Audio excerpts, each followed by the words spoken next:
guys, and welcome back to another episode of Change Wired podcast. My name is Shurina. I'm your host. I'm your partner in change, personal and collective transformation, and just someone who's really passionate and obsessed with human potential. Learning more about it, unlocking more of it, and using more of it in our daily life. So together we can create the most extraordinary world and live the most extraordinary lives.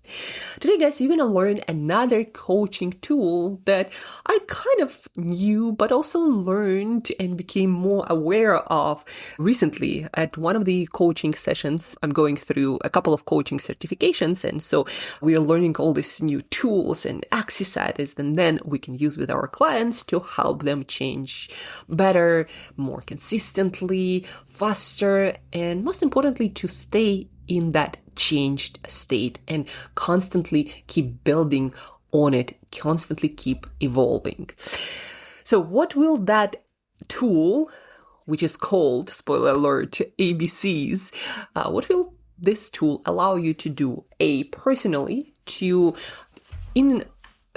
encounter less of this personal resistance to change and self-sabotage. And you're going to learn more about why that self-sabotage happens in the first place.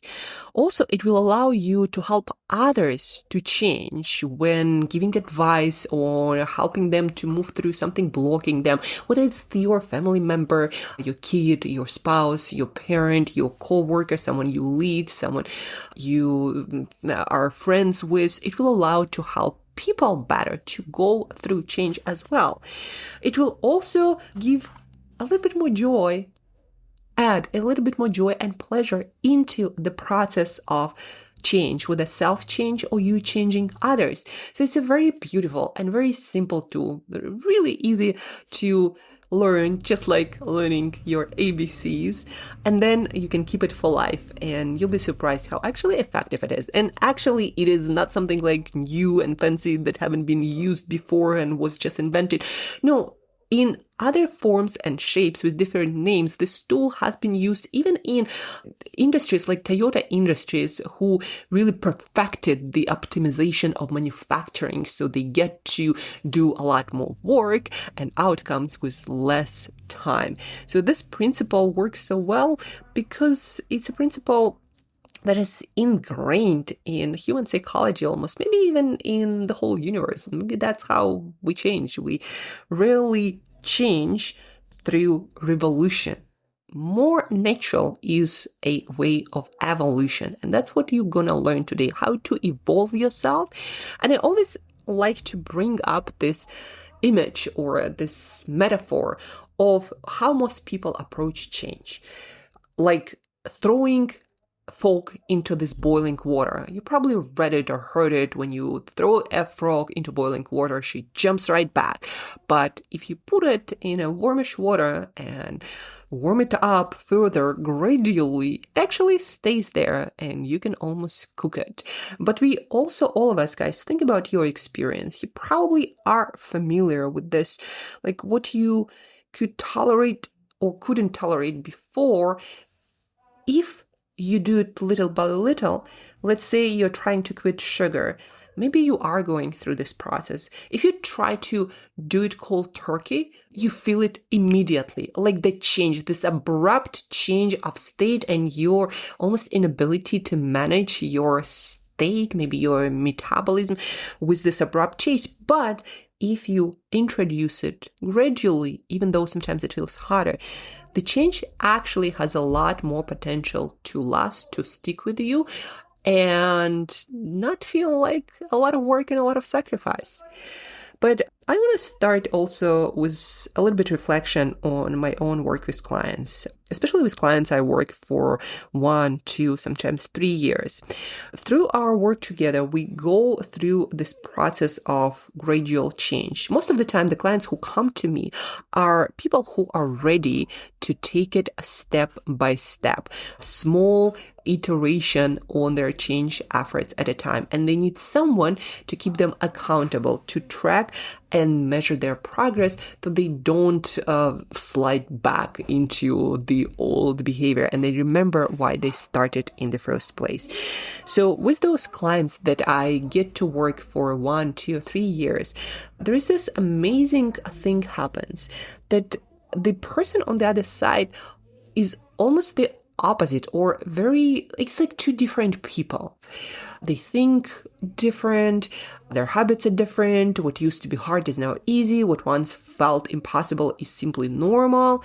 I've seen the shift over and over and over again, and this reflection just always blows my mind, how profound this change can be, and how, as one of my clients shared, how effortless it actually feels in the process when you take it step by step. So from couch potatoes, and these are real examples through my coaching practice, who never stepped into the gym, to people who I sometimes have to convince to take a day off. From I'll sleep when I'm dead, to recommending sleep to everyone when 7 hours becomes like a bad night. From eating your vegetables, from potatoes as an only considered vegetable, to enjoying kale chips as snacks and not having a day without a salad, and traveling with roasted edamame and apples just to make sure they get enough of their fiber, right? From I don't have a minute for myself, meditation is out of the question, I don't have time to just sit and do nothing, to I want to get really good at this mindfulness thing, so I then have this unfair advantage of being calm and seeing more options and having more perspectives when everyone else is stressed, is just jumping all over the place. From burnout after burnout, to weekly yoga, clear boundaries, sauna sessions, getting sick less often, and actually moving meaningful things forward in life more consistently and more often, not less. It's remarkable to witness and reflect on. But that's how overnight change happens. It usually takes 1 year, 2 years, 3 years, depending on the change that you are trying to do. But the most important thing, guys, when you approach it in this way, it feels, again, almost effortless, as my clients share. And it also, if you're trying to help someone else to change, it also decreases a lot their resistance. It also gives them the feeling of autonomy, like they're choosing it, and it makes, again, change feel doable and desirable and something they can keep. If another story before we jump into the tool, the ABCs of change from my childhood. I remember when I was a kid, you would think it was, a different kid, because now I eat 400 or 500 vegetables. A lot of them are green vegetables like Brussels sprouts and broccoli and all kinds of green beans and all kinds of Swiss chard and spinaches. When I was a kid, and we are going to be introducing this ABC tool in the story as well. When I was a kid, on my A list of accepted vegetables, anytime easy, were basically 2 things: potatoes and carrots. Those are the only things I would accept. On my B list, sometimes not my favorite but acceptable, were things like tomatoes and cucumbers, lettuce and cabbage. And then I had a C list: best avoided, and I'd rather stay hungry. So if I saw onions or anything green on my plate, I would say I'm not eating it, or I'm staying hungry, or give me something else. Right? So those were my list.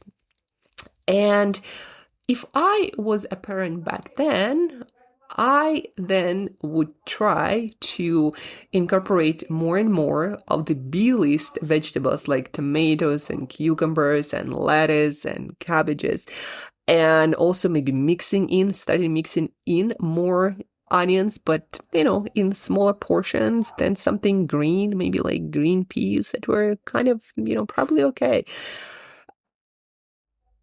I don't remember how my parents did it, but I do remember that the first time I tried broccoli was when I was maybe 25. And since then, I'm, gradually increased my vegetable consumptions, and I started to love Brussels sprouts and a lot of other vegetables that a lot of people consider yuck. Now I just love them. I would eat them every day. But again, that didn't happen overnight. And when my clients when together we work on introducing new habits into their life these days, whether that's exercise or better nutrition or mindfulness and meditation or communication skills, we map out their ABCs first, right? So A list. What can you confidently do right now, which is moving you towards that aspiration that you have? Like, what's on your A list?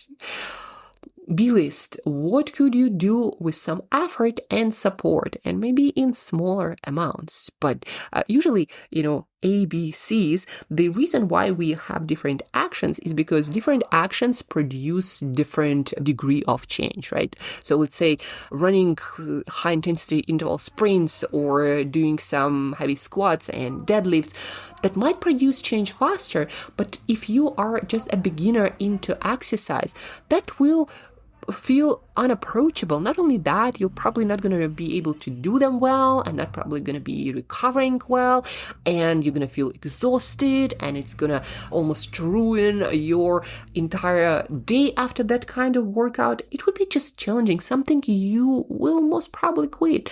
But if we introduce maybe bodyweight squats and maybe, bodyweight lunges, and then we introduce a little bit of weight, a little bit at a time, and maybe we're going to do not such a high intensity sprints, but some acceleration in that running, or maybe that would be jumping or walking, whatever that might be, again, depending on the level of fitness of a person. I'm using exercise as just one example. Right. And yes, my clients also a lot of them used to start with what I call kids nutrition, just like potatoes and maybe carrots, and as fruit, maybe some apples. And then gradually we would explore all these different other options in the easiest way possible, cooked in the way they might like it, with the spices and herbs, and also maybe mixed in more with something. Just they recommend to start kids on green vegetables, maybe mixing them into some really delicious, mostly fruit smoothie. So this ABC tool, right? On the A list, what you can do right now confidently and consistently, and what you like, but it's still moving you towards that, maybe in better nutrition or exercise or better speaking or better communication. Then B list, what you can do with some effort, with some support, with some dressing, so to speak, mixing it in, right?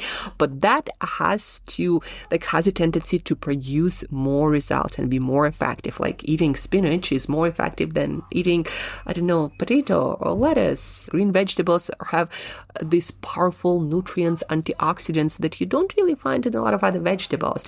But for a lot of people, it's, an undeveloped skill of cooking them, or finding how to make them convenient and consistent. So very often it's either on the B list or on the C list. And then C list, what feels like not now, maybe never. But realizing that is actually a temporal condition. These days, I do all kinds of training with weight, and I squat more than my body weight, and I do pull-ups. So like today I did four sets of 8 pull-ups with pretty good technique.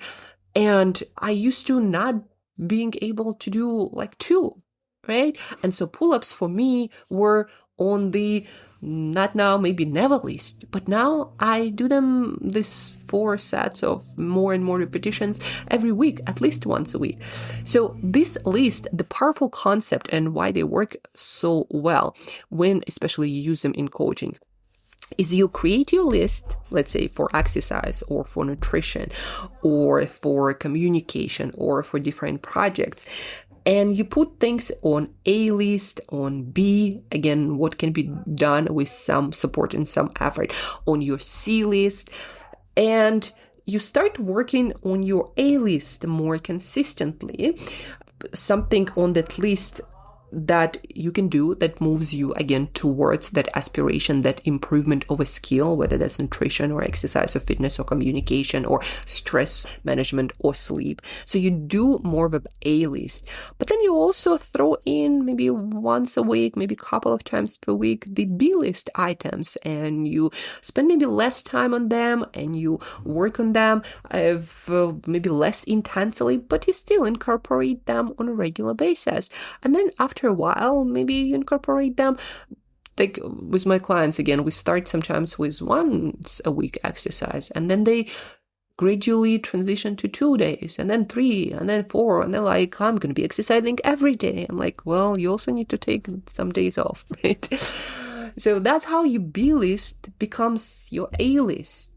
And then what was impossible for you, like that high intensity sprinting, now might become possible. And now you might start squatting and doing pull-ups or eating those Brussels sprouts, right? So this beautiful thing starts happening almost effortlessly, and that's the beauty of it. C becomes B, B becomes A, and entirely new possibilities appear that weren't even imaginable before. So your identity shifts from non-exerciser to exerciser, from non-speaker to a regular frequent public speaker. Your capacity expands. The person that you are evolves. And again, the beauty of it is that it feels like it's effortless. You yourself will start feeling like you're giving yourself autonomy and choice instead of pushing yourself into change that produces resistance, that raises stress hormones in your nervous system.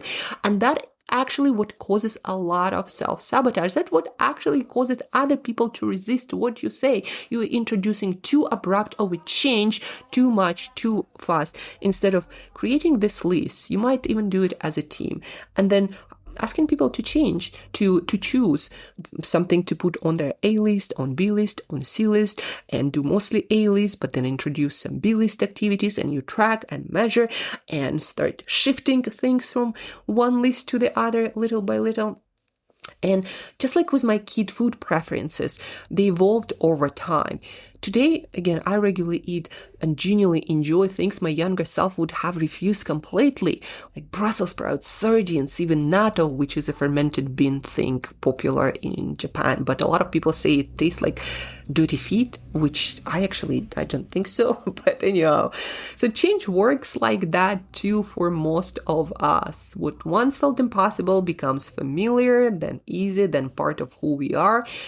So, and the key concept here, or something I want you to understand, is that don't get too attached to your old self, thinking that your C list is gonna always be your C list. No, you can transition it with regular practice into B and then into A.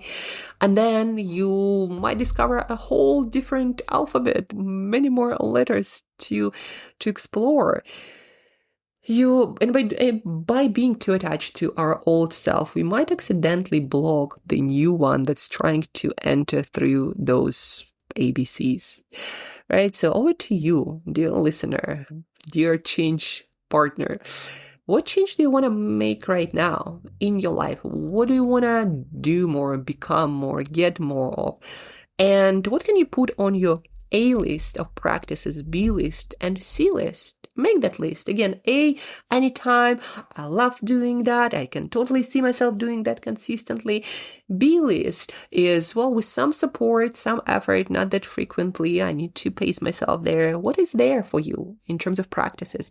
And then C list, like, no, I really don't imagine myself doing that. I'd like the idea of that, but not right now. Again, it might even feel like never. So create this 3 lists and put on your calendar practices mostly from A list, and then some B, again, with some support, some effort. Make sure that the systems of support are there, some encouragement, some accountability, perhaps even some coaching and some feedback is really, really good for B items. And then put, again, things on your C list somewhere. Put your C list somewhere, maybe a note on your calendar and maybe an email scheduled in advance. So with some cadence, maybe once in a couple of weeks, once a month, you look at it and try it again. I'm going to be getting into handstands at some point. And for now, for me, this is like C list. But I know that I can transition to B list and A list. Just like right now, I can stand for a couple of minutes on my hands by the wall, which was at some point also on my C list. So now it's my B list. Well, it's probably even A list. So things will always be shifting. The challenge when you do it yourself without a coach or any accountability is you need to create that accountability so you actually remember to work on A list, on B list, and looking at your C list and shifting items so you actually progress towards that ideal state that you're trying to create, whether that's health state, fitness state, relationship, your leadership, your work skills, or whatever your occupation is. ABCs as a tool is very powerful. Toyota Industries used a similar principle, which they call Kaizen, which is gradual change that creates this effortless transition, which then creates transformational results. And ABC as a tool is something we can easily, all of us, relate to. You can teach it to a kid, you can teach it to a spouse, you can teach it to a parent, and most importantly, you can start practicing it yourself. Before you jump off, guys, don't forget, please, to share this episode, to rate, review anywhere you find your podcast on, so we can reach more learning and eager to change ears. So together we can create more positive change and we can improve the world, create more positive impact, and spread the right vibe of gradual but consistent, persistent change around. So do that. And to sum up, again, choose an area of change. I recommend starting with one where you have a clear vision of who you want to become. And then on a sheet of paper, create 3 columns: A list, B list, C list. A list, practices you can do consistently and comfortably towards that change state, that vision of yourself. In a B column, you write down things that you can do with some support less frequently, where you actually might need a little bit of a help. And on a C list, things that right now are not doable, but you want to move towards that list at some point in terms of practices. And put on your calendar A items, some B items here and there. And then C list, you check in with that every couple of weeks, every month, to see when you can start actually transitioning C items to B list and B to A list, etc. And it never stops. That's the beauty of change, guys. Thank you so much for tuning in. Thank you for listening. And till next time, keep growing.